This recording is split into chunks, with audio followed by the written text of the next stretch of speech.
Viral, anggaran BAN dan AKPU Makassar sentuh 1,4 miliar. Dinas Pekerjaan Umum Makassar buka suara soal tender belanja BAN dan AKI nilai 1,4 miliar. Kabar tersebut diketahui setelah beredar di media sosial Twitter dan viral. Hal tersebut lantas mengundang netizen untuk berkomentar.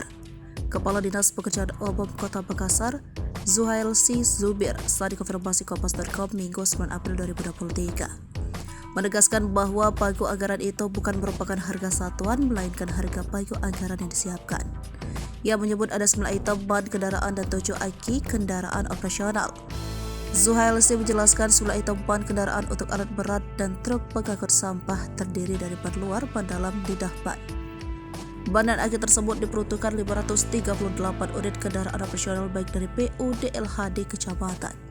Juga diperuntukkan untuk ban mobil, tangka saki, truk sampah, truk tongkang, truk ambrol, dan kendaraan operasional jenis lainnya. Sementara itu, Kepala OPT Pembengkelan dan Pengolahan Alat Berat Dinas PU Kota Makassar, selaku pejabat pembuat komitmen PPK, Muhammad Amin mengungkapkan tender pengadaan AKI kendaraan dimenangkan PT Kusuma Agung Bijaksana. Sedangkan tender pengadaan ban kendaraan dimenangkan PT Bukit Aurum Sejahtera. Pemilihan pengadaan dilaksanakan dengan tender cepat. Unggahan yang memperlihatkan informasi tender belanja ban dan AKI kendaraan di Dinas Pekerjaan Umum Kota Makassar viral di media sosial. Dari tanggapan layar informasi tender yang diunggah oleh Partai Sosmed, terlihat rencana umum pengadaan belanja suku cadangan alat angkutan dengan sumber anggaran pendapatan dan belanja daerah 2022.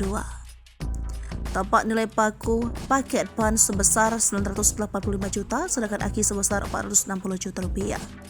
Tender ini diketahui sudah selesai setelah dilakukan sejak 1 Agustus 2022 lalu.